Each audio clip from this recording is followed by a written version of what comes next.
The glass door of the DNA diagnostic center burst open as Chinedu Okafor stormed out, clutching a folded paper like it was a weapon instead of a result. His voice, "Don't forget to subscribe, share, and kindly hit the like button. It truly means a lot to us." Now sit back, relax, and enjoy. Let's dive into this unforgettable story. Rose above the parking lot chaos as passersby turned toward the unfolding drama. His eyes burned with wounded pride, but beneath the anger hid something far more dangerous: certainty. Behind him, Amara stumbled through the doorway, one hand gripping her postpartum abdomen, the other stretching desperately toward her husband, as though distance itself could be negotiated. Her wrapper was hastily tied, hospital wristbands still clinging to her arm, silent evidence that motherhood had arrived only days earlier. "Chinedu, please," she gasped, her breath fragile. "Let us talk inside. This is not the place." But Chinedu lifted the document high, shaking it like a victory flag rather than a verdict. "The child is not mine," he declared, each word landing with the weight of shattered vows. A murmur rippled through the crowd. Strangers instantly transformed into witnesses. Amara's knees weakened, yet she refused to fall, because falling would mean accepting the story he was writing about her. "That test is wrong," she whispered, tears gathering but not falling. "You know me. You know us." For a fraction of a second, hesitation flickered across Chinedu's face, quickly buried beneath wounded masculinity. He remembered laughter, shared midnight meals, promises made when poverty was their only neighbor. Yet memory could not compete with humiliation, and humiliation demanded a villain. "I will not raise another man's child," he said, quieter now, but colder. A black SUV rolled slowly into the lot, windows tinted, engine purring with impatient confidence. From inside, Lillian watched through the glass, manicured nails tapping rhythmically against her phone as she recorded fragments of the scene. Satisfaction curved her lips, subtle but unmistakable. Months of whispered suggestions, strategic doubts, and carefully planted suspicions were blooming beautifully. Outside, Amara reached Chinedu and grabbed his sleeve, not in desperation alone, but in remembrance. "Look at him," she pleaded, nodding toward the sleeping infant strapped against her back. "He has your smile. Your mother said so." Chinedu's jaw tightened. Resemblance was dangerous. Resemblance could crack certainty. So he stepped backward, breaking her grip like a fragile thread. "Leave my house before sunset," he said, voice stripped of warmth. "I will transfer some money. Start your life wherever truth allows you." The cruelty was surgical, precise, designed to sound reasonable while delivering exile. Amara stared, comprehension arriving slowly, like a storm crossing distant hills. He was not asking her to leave. He had already erased her. As Chinedu walked toward the waiting SUV, Lillian lowered her phone, rearranging her expression into practiced concern. "Are you okay?" she asked softly when he entered, though delight glimmered beneath the question. He exhaled, exhaustion masquerading as relief. "It is finished," he muttered. Yet, as the vehicle pulled away, neither noticed the lab technician emerging from the building, eyes darting nervously between the departing SUV and the woman cradling her child. Guilt pressed heavily against his conscience, but silence still paid better than truth. Behind him, Amara sank onto the curb, rocking gently as her baby stirred, unaware that rejection had already written the first chapter of his life, a chapter inked with lies, witnessed by strangers, and destined to echo far beyond that ordinary afternoon, because somewhere between betrayal and survival, karma had quietly taken notes for a future. Photos of Chinedu Okafor flooded social media before sunrise. Glossy images of him reclining beside Lillian on a white sand beach, while champagne glasses glittered under tropical light. By noon, radio hosts were laughing about the businessman who had escaped a cheating wife, their jokes echoing across markets and bus stops, where strangers consumed the spectacle like afternoon gossip. Inside her dim apartment, Amara listened from a neighbor's battery-powered radio, each word peeling another layer off her dignity. Obinna slept beside her, tiny chest rising gently, unaware that his life was trending for reasons he could never understand. Amara reached over and switched the radio off, but silence proved louder than commentary. The landlord knocked moments later, not with anger, but curiosity sharpened by rumor. "Sister, I heard what happened," he said cautiously, eyes scanning the room as if betrayal might be visible on the walls. Amara forced a nod, unwilling to narrate her humiliation again. He cleared his throat, shifting weight between worn sandals. "Rent is due next week," he added, voice apologetic yet immovable. After he left, Amara pressed her palm against her mouth, trapping the sob threatening escape. Across town, Chinedu stepped into his corporate office, applause greeting him like a returning hero. Colleagues slapped his back, praising his courage for refusing deception. Chinedu smiled automatically, rehearsed confidence concealing the faint unease blooming beneath his ribs. Lillian arrived minutes later, carrying takeaway coffee and the scent of triumph. "You did what many men fear," she whispered as she handed him the cup. "Freedom tastes bitter before it becomes sweet." He chuckled softly, repeating the phrase in his mind until it felt true.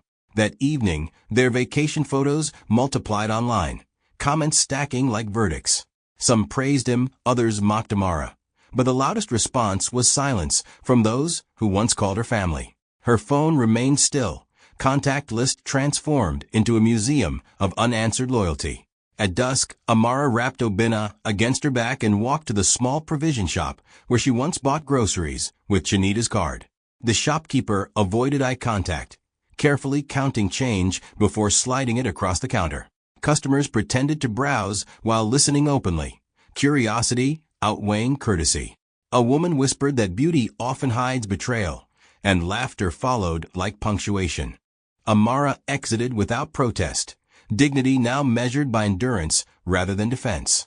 Night settled heavily over the apartment, the hum of generators replacing daytime noise. Amara rocked Obinna until sleep claimed him, her lullaby trembling between hope and heartbreak. Across the city, Chinedu toasted beneath hotel lights, music vibrating through polished floors as Lillian laughed beside him. Yet amid the celebration, his gaze drifted toward the balcony where waves collided endlessly with shore, persistence mirroring thoughts he refused to examine. Lillian followed his stare, fingers tightening around his arm as if sensing ghosts forming in reflection. Back in the apartment, Obinna stirred awake, tiny fingers clutching Amara's wrapper. "Mama," he murmured half asleep, "where is Daddy going?" The question pierced deeper than insults broadcast across radios. Amara swallowed carefully, brushing his hair with maternal tenderness forged in solitude. "Daddy is traveling," she answered softly, choosing a truth small enough to survive.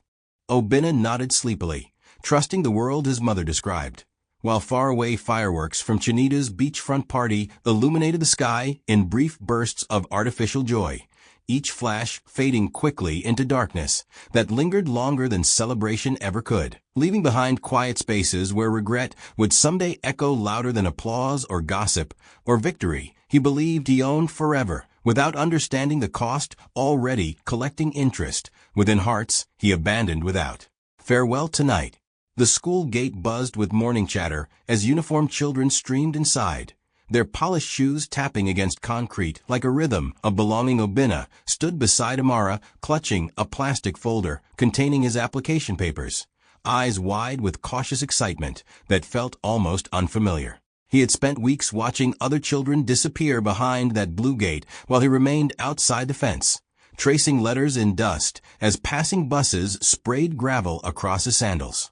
Today felt different, hopeful in a way that made Amara both proud and afraid. She adjusted his faded shirt collar, smoothing wrinkles with gentle fingers, as though presentation might compensate for everything poverty could not hide. "You will speak clearly," she encouraged softly. "Remember your numbers and greet respectfully." Obinna nodded, absorbing each instruction like a sacred ritual, then followed her into the administrative office, where ceiling fans groaned above stacked files and weary expectations. The secretary barely looked up before requesting documents, her tone efficient but distant. Amara handed over birth records and vaccination cards, palms damp despite the morning breeze drifting through louvered windows. When the secretary reached the father's information section, her pen paused midair. "Father's name?" she asked without malice, only routine. Amara hesitated, silence thickening, until Obinna glanced between them, sensing invisible tension. Chinedu Okafor, Amara, finally replied, the name tasting like memory rather than presence. The secretary's eyebrows lifted subtly, recognition flickering from gossip threads still circulating across town. She stood and disappeared into the principal's office, murmured voices leaking through the door, like secrets debating exposure. Minutes stretched uncomfortably, each second eroding Obinna's fragile excitement. The principal emerged with practiced diplomacy resting on his smile. Madam, admission requires complete parental confirmation and financial commitment, he explained carefully. Amara nodded quickly. I will handle the fees, she assured, voice trembling with urgency. The principal sighed, removing his glasses as though clarity demanded vulnerability. It is not only fees. Situations involving disputed paternity often create complications for records and guardianship authorization. The words landed gently, yet carried the weight of rejection already decided elsewhere. Obinna's fingers tightened around his folder. So I cannot learn here, sir, he asked quietly, innocence sharpening the room's discomfort. The principal crouched to his level, compassion battling policy. Education is your right, young man, but this institution must follow procedures. Amara thanked him mechanically, guiding Obinna outside before tears could negotiate further humiliation. The gate closed behind them with an ordinary clang that echoed like finality. They walked silently along the roadside, where vendors arranged fruits beneath umbrellas bright enough to mock disappointment. After several minutes, Obinna spoke, voice steady in a way that frightened Amara more than crying would have. Is it because I do not have a father, Mama? She stopped walking, kneeling before him so their eyes met without distance. You have a father, she said firmly. What you do not have is his presence. Obinna considered this distinction, processing absence as a tangible object he carried daily. Nearby, a group of boys in uniform passed laughing, one whispering loudly that some children were born for mistakes. Obinna heard, shoulders stiffening but steps continuing forward.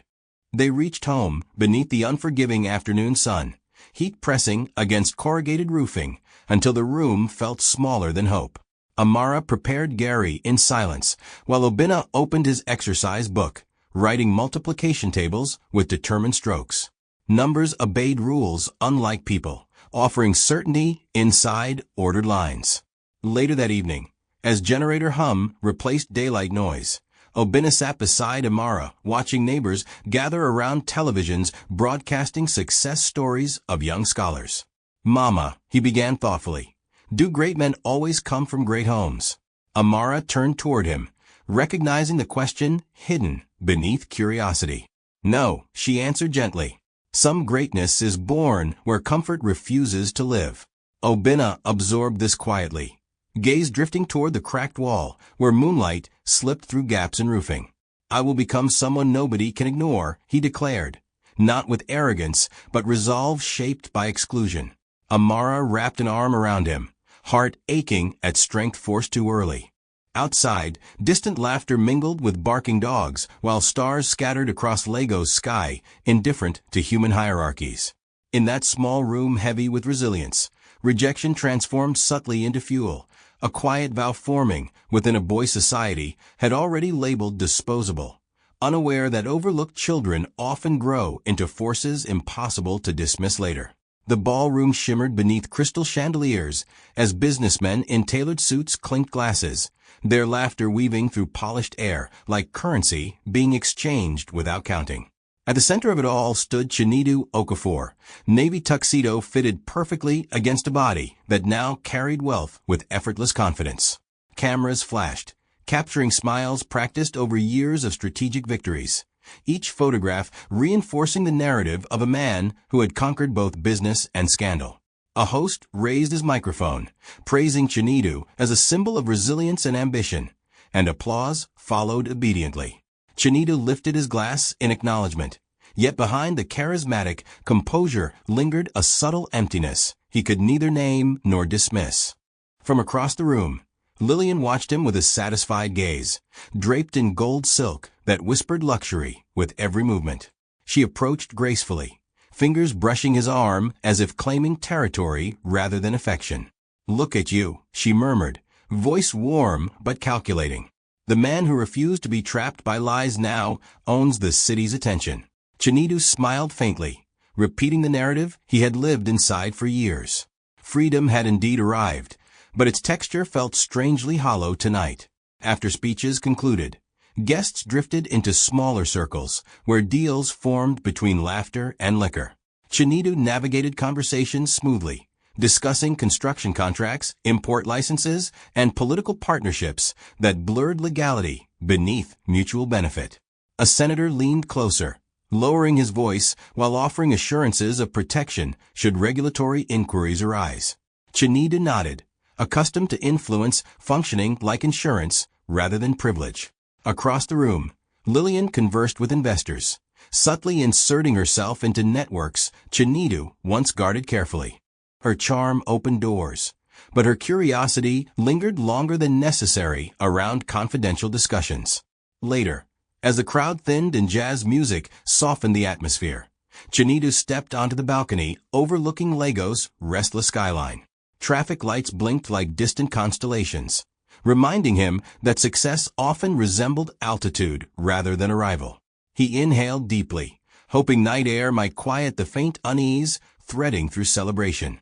"You disappear when you start thinking too much," Lillian teased from behind, wrapping her arms around him. "Thinking built everything here," he replied lightly, though the statement felt heavier than intended.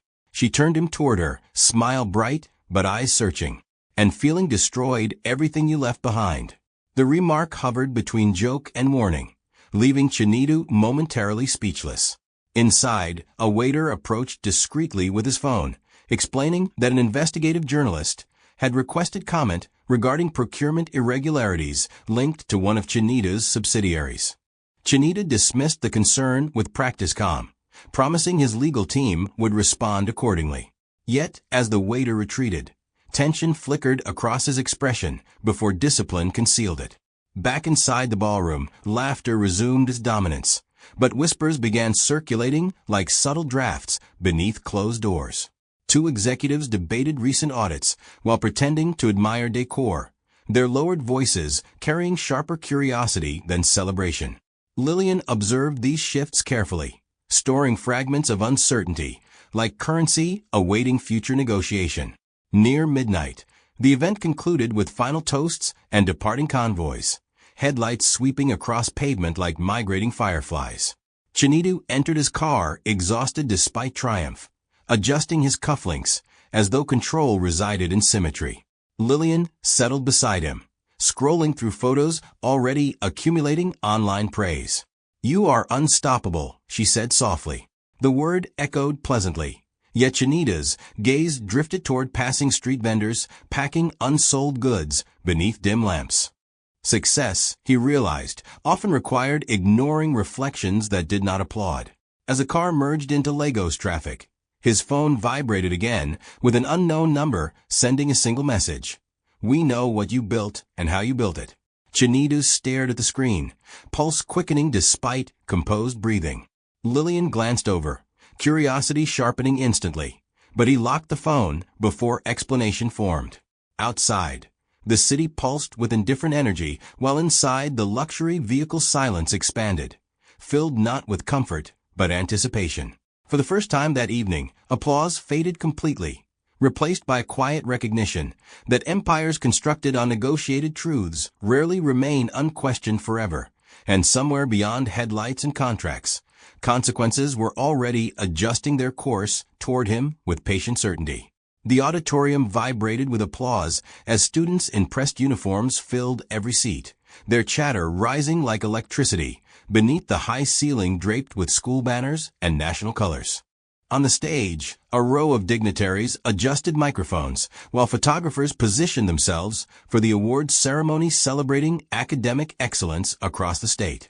Obina sat in the second row, palms resting on his knees to steady the restless energy traveling through his body. His borrowed blazer hung slightly loose around his shoulders, yet he wore it with quiet dignity, as though confidence could tailor fabric better than money ever could. Beside him, Amara clasped her handbag tightly, eyes shining with pride restrained by years of cautious hope. When the announcer's voice boomed through speakers, calling Obinna Okafor to the stage for the National Junior Scholars Award, the room erupted again, louder this time.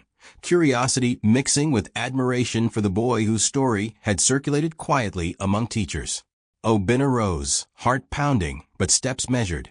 Every movement reflecting discipline forged in spaces where recognition rarely visited. As he climbed the stage stairs, fragments of memory flickered behind his composed expression. Dusty afternoons studying by kerosene light, classmates whispering about his absent father, his mother pretending strength while exhaustion lingered beneath her smile. The governor's representative handed him the plaque, shaking his hand while praising resilience and brilliance in equal measure.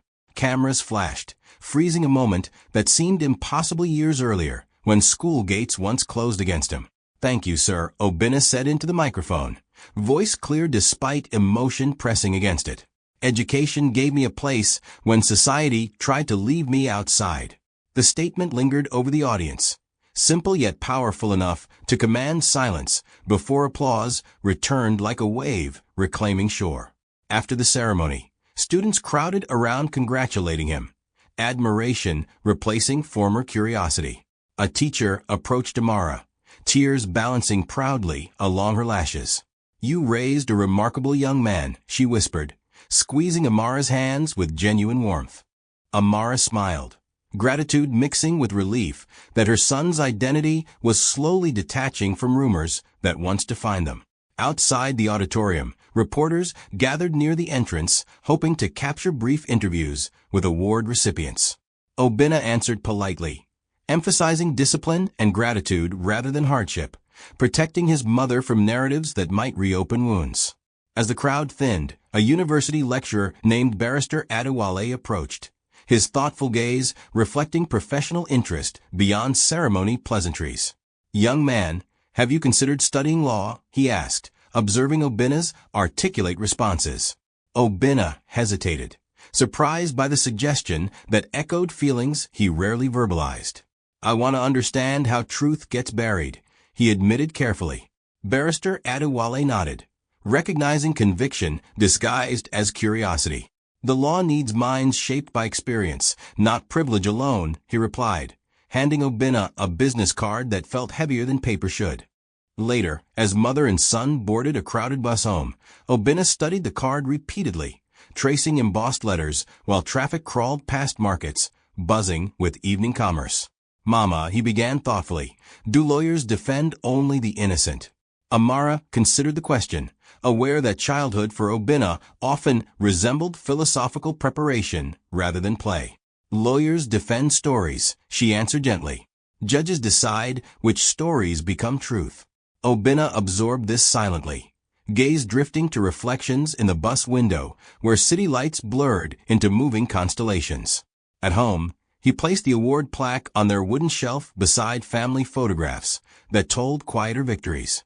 Amara prepared dinner while neighbors stopped by offering congratulations, their smiles genuine yet laced with surprise at success emerging from modest walls. Later that night, after visitors departed and generators hummed distantly, Obinna opened his notebook, writing the word justice repeatedly across fresh pages until ink imprinted purpose deeper than homework ever could. Amara watched from the doorway, sensing transformation unfolding beyond academic achievement. Outside, the moon hovered above corrugated rooftops while distant sirens threaded through darkness, reminders of a city negotiating fairness daily. In that small room filled with soft breathing and unspoken dreams, Obinna's path clarified gradually, not through vengeance but understanding, unaware that the legal world drawing his attention already revolved dangerously close to a man whose name he carried unknowingly, a man whose future would someday rest inside arguments Obinna had only begun preparing to make with courage.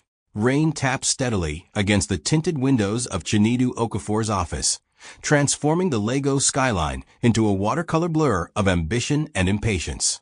Inside, the atmosphere carried a different storm, one stitched together by unanswered messages, delayed contracts, and the quiet dread that arrives when influence begins to hesitate. Chinedu sat behind his mahogany desk, reviewing financial reports that no longer comforted him. columns of profit overshadowed by footnotes demanding explanation. His assistant entered cautiously, placing a sealed envelope on the desk with both hands, as though weight extended beyond paper. It arrived from the Economic Crimes Commission, she said softly, avoiding prolonged eye contact. Chinita nodded without opening it immediately, preferring the illusion of control to confirmation of threat. After she left, he slit the envelope carefully, reading the summons that requested his appearance regarding procurement irregularities tied to government infrastructure projects. The words were polite, procedural, yet unmistakably serious. Minutes later, his phone buzzed repeatedly as board members called seeking reassurance rather than information. Chinita answered with practiced confidence, promising routine clarification and swift resolution. Confidence, however, evaporated the moment the office door closed behind each conversation.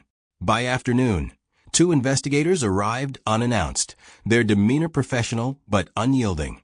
"We only need cooperation," one explained while reviewing documents his legal team hastily assembled. Chinita smiled, offering hospitality alongside compliance, understanding that charm sometimes functioned as negotiation. Yet beneath the cordial exchange lingered a realization he could not dismiss. Doors once opened by influence were now being tested by scrutiny.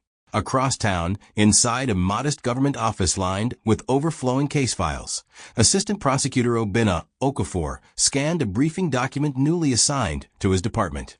The case summary detailed allegations against a prominent businessman whose companies had benefited from questionable approvals.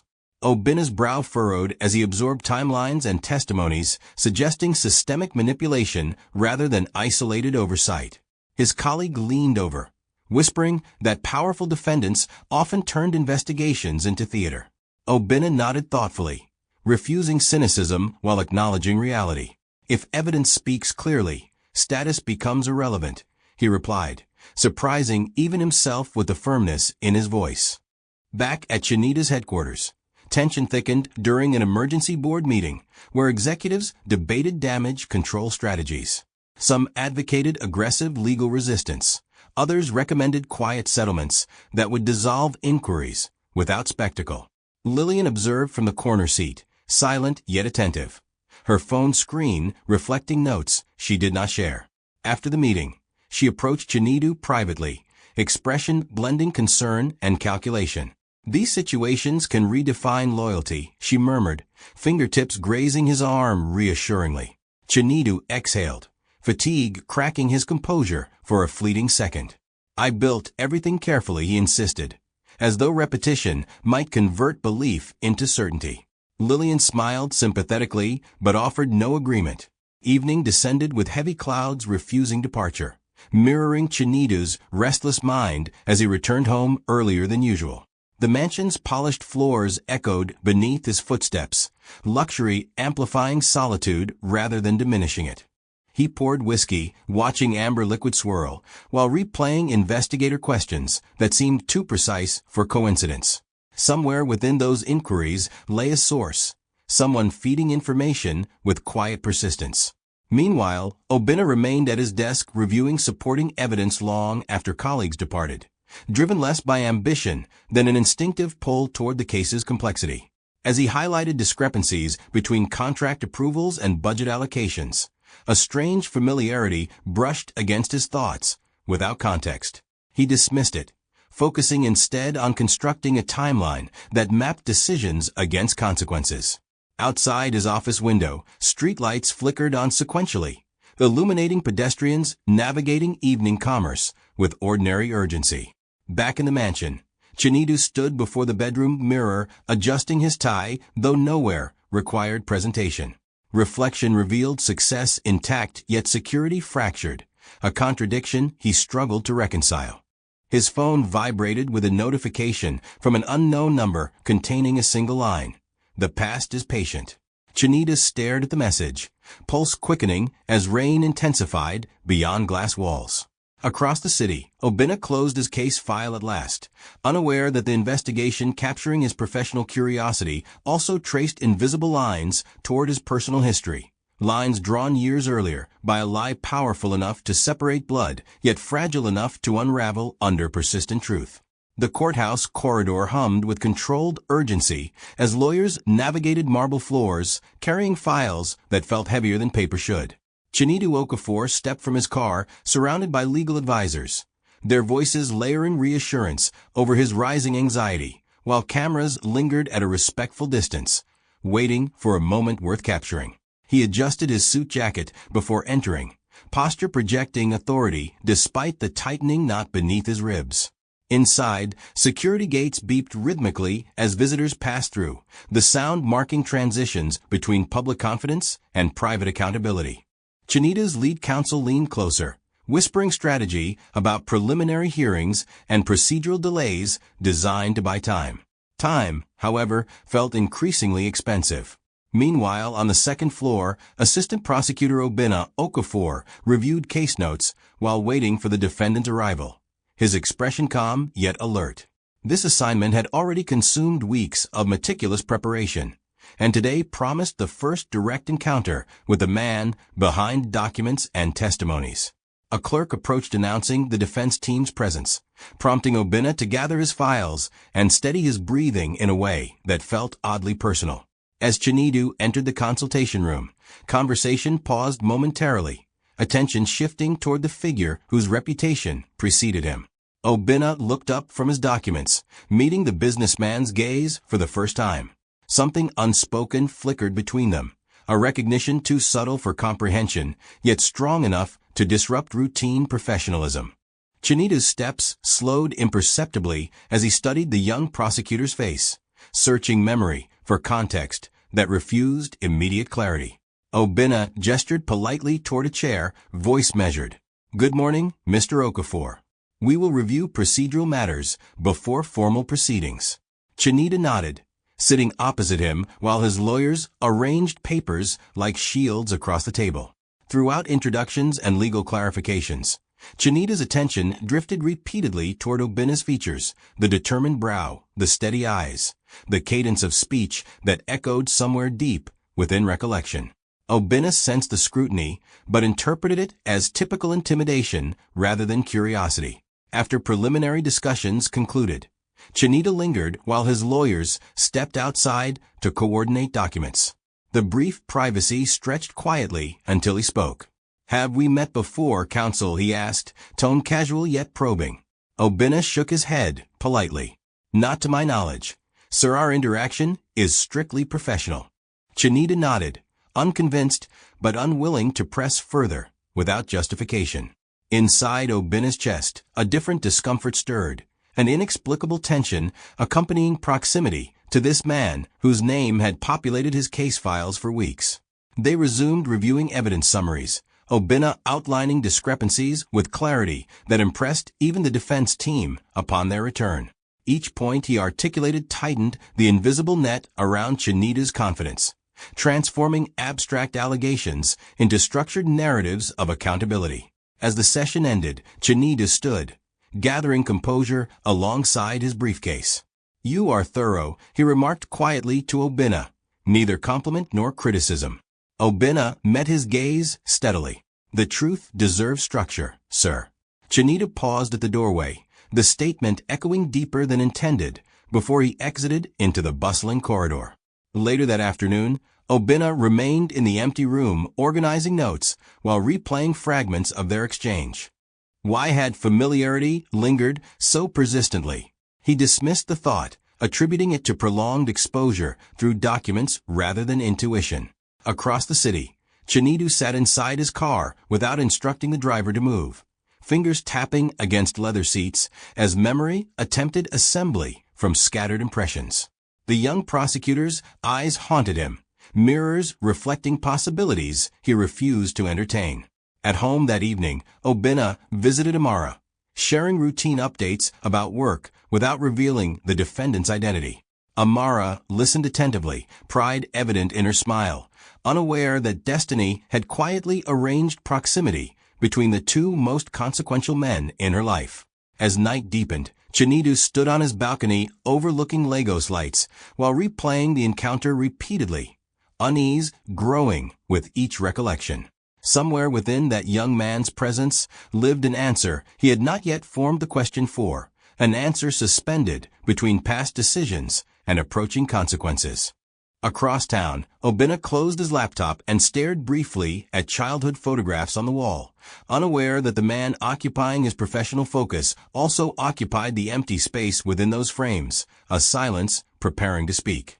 The old records office smelled of dust and forgotten urgency, shelves bending beneath folders that once carried lives inside their pages before time reduced them to archival weight.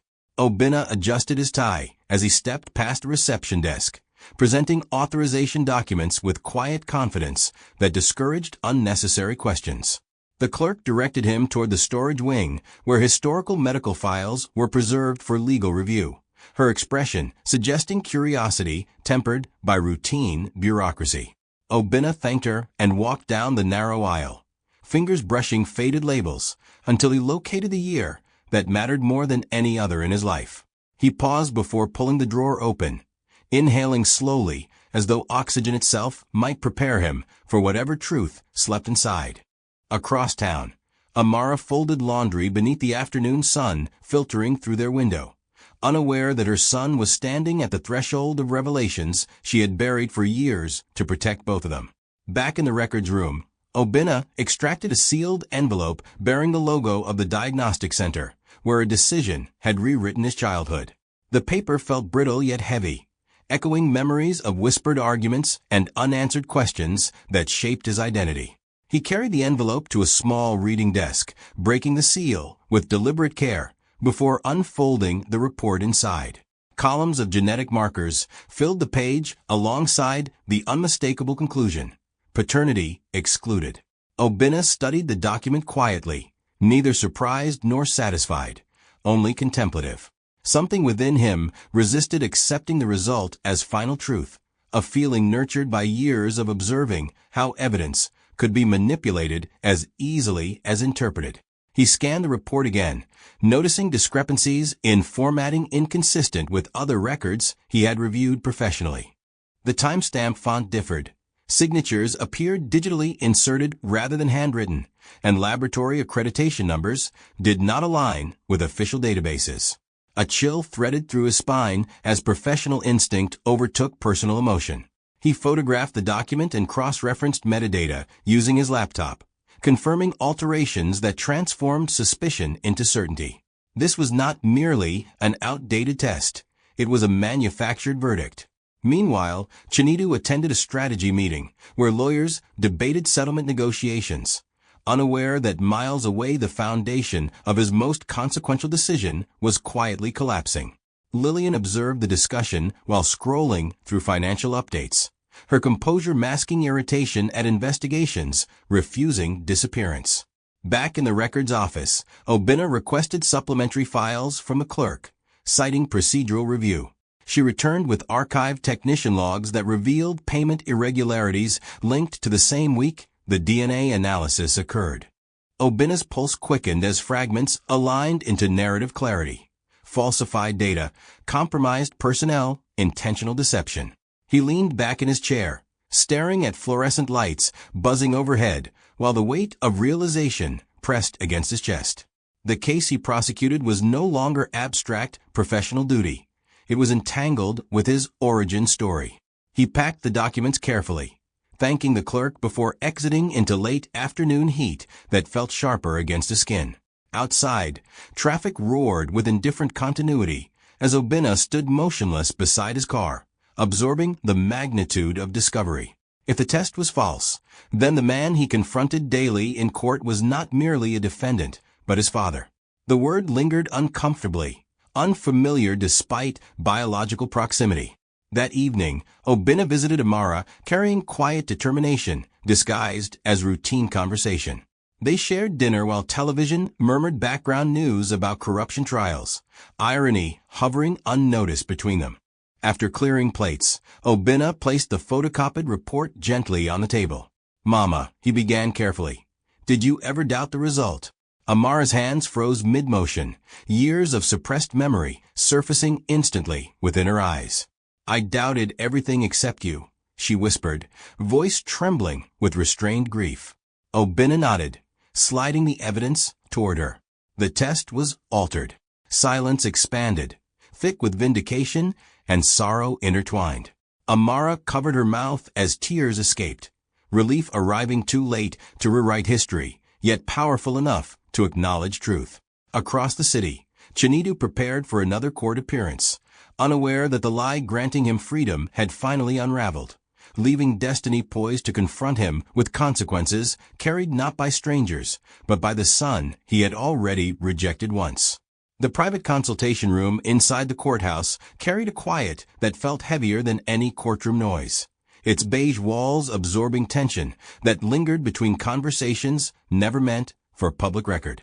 Chinedu Okafor sat alone at the table, fingers interlocked so tightly his knuckles paled beneath the fluorescent lighting. The morning's proceedings had not gone as his legal team predicted. Objections failed, evidence surfaced with stubborn clarity, and the prosecutor's composure remained unsettlingly unshakable. A soft knock interrupted his spiraling thoughts before the door opened to reveal Obinna, holding a slim case file against his chest. "Thank you for agreeing to this informal discussion," Obinna said, voice neutral yet deliberate as he closed the door behind him. Chinedu gestured toward the chair opposite, exhaustion dimming the authority he once carried effortlessly. "I requested this meeting because negotiations may be wiser than confrontation," he began, tone measured but threaded with urgency. Obinna sat, placing the file on the table without opening it, allowing silence to stretch until Chinedu continued. "I have spent years building companies, employing families, contributing to communities. Prison will not only punish me, it will disrupt many lives." His words were persuasive, practiced arguments shaped by boardrooms rather than confession. Obinna listened without interruption, observing how desperation reshaped posture, how confidence frayed beneath uncertainty. "What outcome are you seeking, Mr. Okafor?" he asked calmly.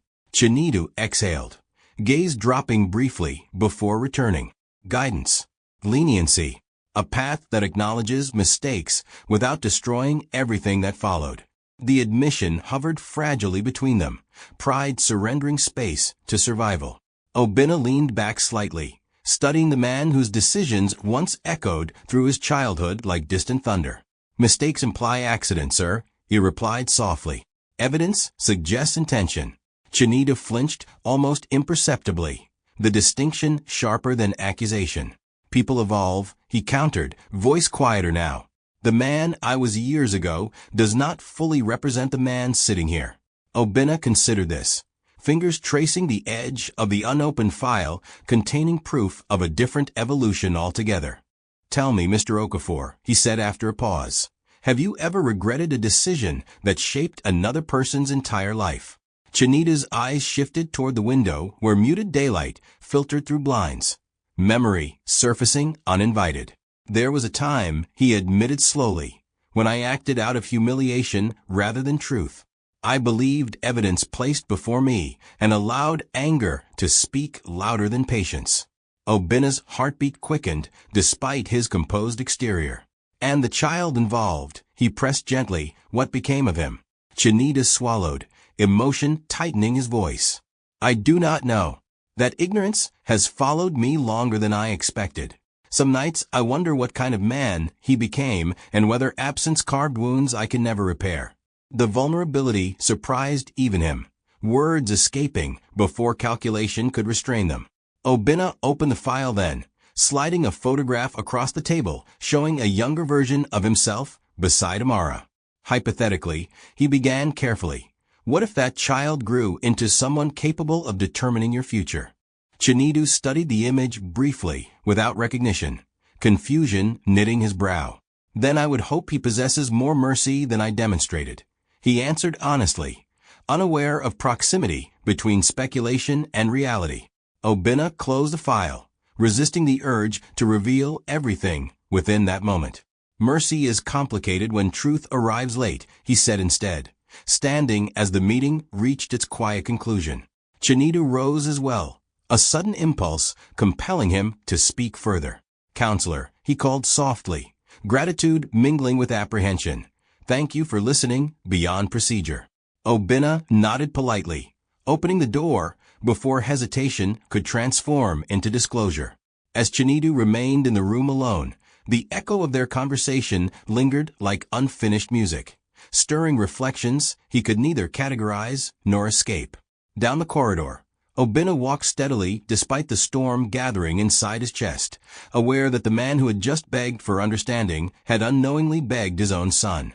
Outside, courthouse steps baked beneath afternoon sun, while pedestrians hurried past unaware that within those walls destiny balanced between revelation and restraint, preparing for a confrontation where justice and blood would finally occupy the same sentence.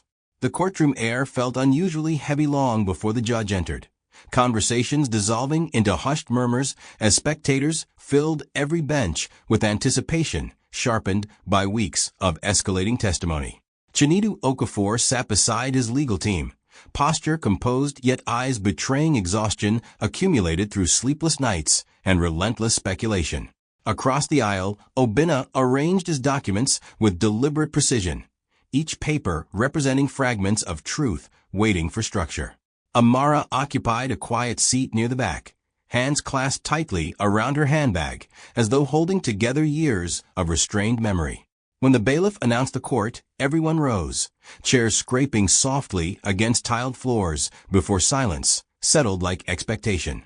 Proceedings began routinely, defense counsel reiterating arguments, framing financial discrepancies as administrative oversight rather than criminal orchestration. Obinna listened patiently, jotting occasional notes while observing Chinedu's restrained reactions to each claim. The judge then nodded toward the prosecution. "Counselor, you may proceed." Obinna stood, heartbeat steady despite the emotional gravity threading beneath professional duty. Today he began, voice calm yet resonant. The state presents evidence not only of financial misconduct, but of character. Decisions demonstrating how manipulated truth can fracture lives.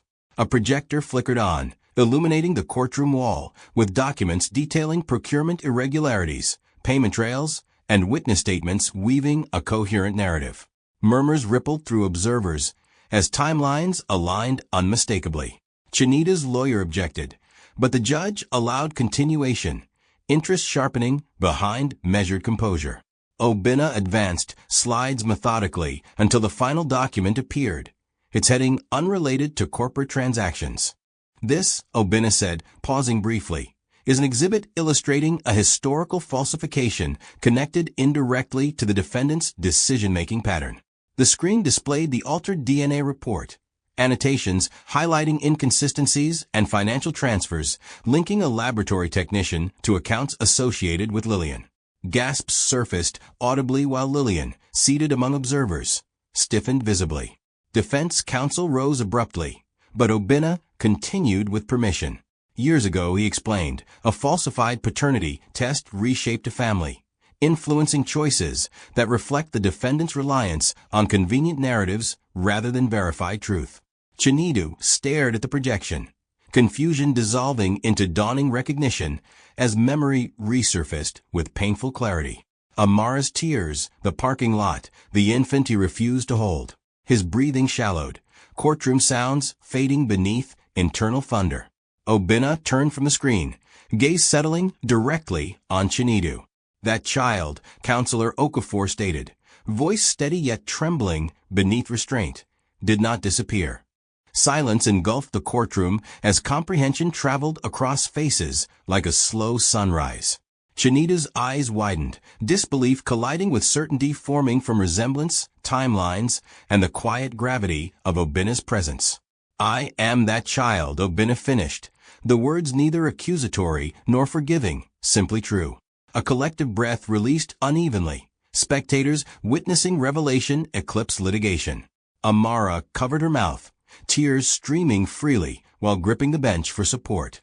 Chinedu remained motionless, eyes locked on Obinna as years of certainty collapsed inward. The judge cleared her throat, restoring procedural order though emotion lingered palpably. "The court will recess briefly," she announced, gavel striking, yet no one moved immediately. Obinna gathered his files slowly, composure returning like armor after vulnerability. Chinedu attempted speech, lips parting without sound, regret finally outrunning pride. Their gazes held, an entire history compressed into silent acknowledgement. As people began exiting, whispers surged beyond courtroom walls, carrying the story into corridors and headlines awaiting ink. Chinedu remained seated, shoulders lowered, staring at the empty witness stand where truth had just testified without oath. Nearby, Obinna paused at the doorway, resisting the urge to look back, knowing some revelations demanded distance before dialogue. Behind him, Chinedu's world rearranged irreversibly, leaving only consequences and a son walking. The courtroom felt smaller when the verdict day finally arrived, as though walls themselves understood the gravity of decisions waiting to be spoken. Chinedu Okafor sat at the defense table, suit perfectly pressed, yet hanging differently on shoulders, now burdened by public collapse rather than corporate expectation. Conversations buzzed quietly behind him, journalists trading predictions, while spectators leaned forward hoping to witness closure to a story that had grown beyond financial scandal. Across the aisle, Obinna reviewed his notes one final time, not from necessity, but ritual, a way to steady emotions pressing beneath professional composure. Amara sat between two supportive neighbors, fingers intertwined as silent prayers traveled where words could not. When the judge entered, the room rose collectively, anticipation settling like dust after movement. She began summarizing proceedings, her voice calm yet firm as she outlined evidence, testimonies, and legal arguments that shaped the court's determination. Chinedu listened without lifting his gaze, each reference to falsified contracts and manipulated approvals tightening regret around his chest. Yet it was the acknowledgement of personal consequences, the lie that fractured a family, that pierced deepest. Having considered all factors, the judge concluded, this court finds the defendant guilty on multiple counts of financial misconduct. A murmur swept through observers, quickly silenced as she continued. However, recognition of cooperation during later stages and mitigating circumstances informed sentencing. Chinedu's lawyer exhaled subtly, bracing for impact. The court therefore imposes a reduced custodial term, financial restitution, and disqualification from executive leadership within regulated enterprises. The gavel struck, its echo reverberating beyond wood and tile into reputations permanently altered. Chinedu closed his eyes briefly, absorbing the paradox of relief and devastation. Prison awaited, but not for as long as feared. Still, the sentence that truly hollowed him out stood silently across the room. As people began filing out, reporters rushed toward exits to broadcast developments, leaving fragments of conversation trailing behind. Obinna packed his briefcase methodically, aware of Chinedu's gaze following every movement. Finally, Chinedu approached, steps hesitant despite the distance being short. Obinna, he said, voice unsteady with unfamiliar vulnerability, I do not expect forgiveness, but I need you to know that regret has lived with me longer than success ever did. Obinna met his eyes, expression composed yet reflective. Regret acknowledges harm, he replied, but it does not erase experience. Chinedu nodded, accepting the boundary contained within the calm response. I watched you in court, he continued, pride surfacing through sorrow. You became everything I failed to protect. Emotion flickered across Obinna's face, quickly steadied by years of practiced restraint.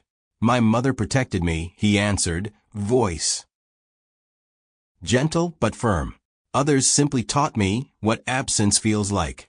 The statement lingered, neither cruel nor comforting, only true. Nearby, Amara watched the exchange, tears glistening yet posture upright with quiet dignity. Chinedu glanced toward her, gratitude and apology colliding within a single look words could not carry. Security officers approached gently, signaling time. Chinedu extended his hand, not as a businessman sealing agreement, but as a father reaching across consequences. Obinna hesitated, then shook it, the gesture brief yet significant in its restraint. Take care of yourself, Obinna said, releasing his grip. As Chinedu was escorted away, courtroom lights dimmed slightly, afternoon sun filtering through high windows. He did not look back, understanding that some distances cannot be crossed immediately. Behind him, Obinna stood beside Amara, their shared silence carrying relief, sorrow, and an uncertain possibility that healing might begin without reunion. Leaving regret to complete the sentence no judge could reduce or postpone for any parent who abandoned love too early in life. Morning sunlight spilled across the rehabilitation center courtyard where trimmed hedges attempted to soften concrete boundaries, birds moving freely above fences that existed more for reflection than punishment. Chinedu Okafor sat on a wooden bench beneath a jacaranda tree, hands folded loosely while he watched other residents walk slow circles of contemplation. Months had passed since sentencing. Enough time for routines to replace shock, yet not enough to quiet memory's persistence.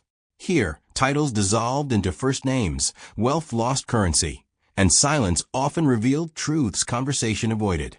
Chinedu inhaled deeply, the air carrying faint floral notes that reminded him of mornings long before ambition complicated simplicity. A counselor approached briefly to inform him of visitor hours beginning soon, then departed without curiosity, respecting privacy cultivated among those rebuilding identity. Chinedu nodded politely, though he expected no visitors. Absence had become predictable companionship. Across Lagos, Obinna adjusted his suit before leaving his apartment, reviewing a speech he would deliver later at a legal ethics symposium recognizing emerging prosecutors. His reflection in the mirror showed confidence shaped by discipline. Yet beneath professional readiness lingered unresolved emotions that surfaced unexpectedly during quiet moments. Amara watched from the kitchen doorway, pride warming her smile while maternal intuition sensed internal dialogue her son rarely verbalized.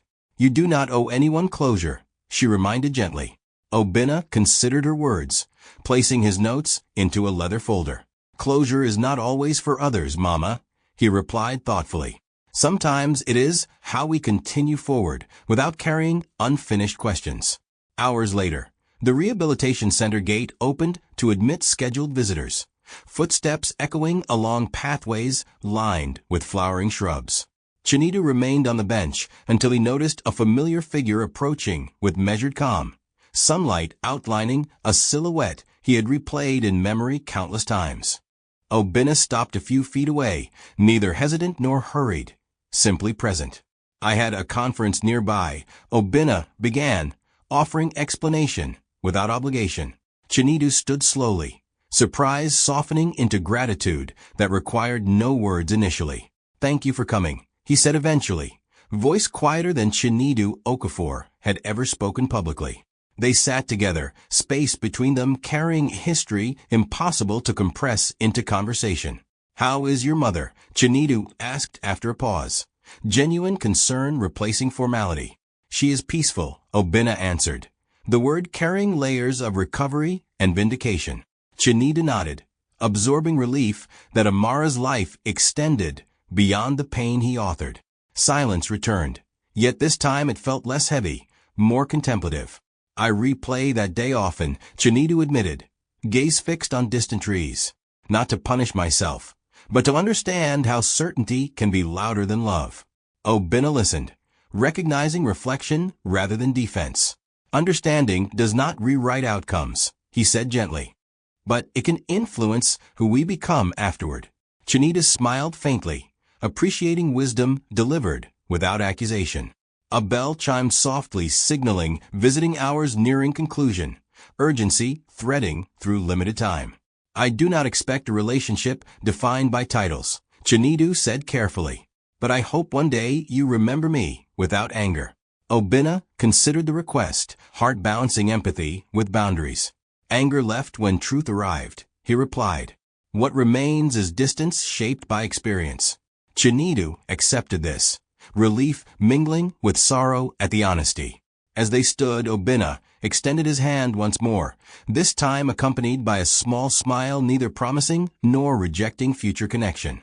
"Take care of yourself," he said simply. Chinedu shook his hand, warmth lingering briefly before release. Obinna walked toward the gate without looking back, steps steady beneath afternoon sun that illuminated paths forward rather than behind. Chinidu watched until the figure disappeared beyond hedges, emotion settling into quiet acceptance rather than despair.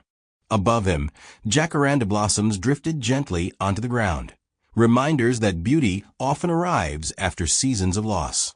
For the first time in years, Chinidu exhaled without resistance, understanding that karma had not sought his destruction but his awakening.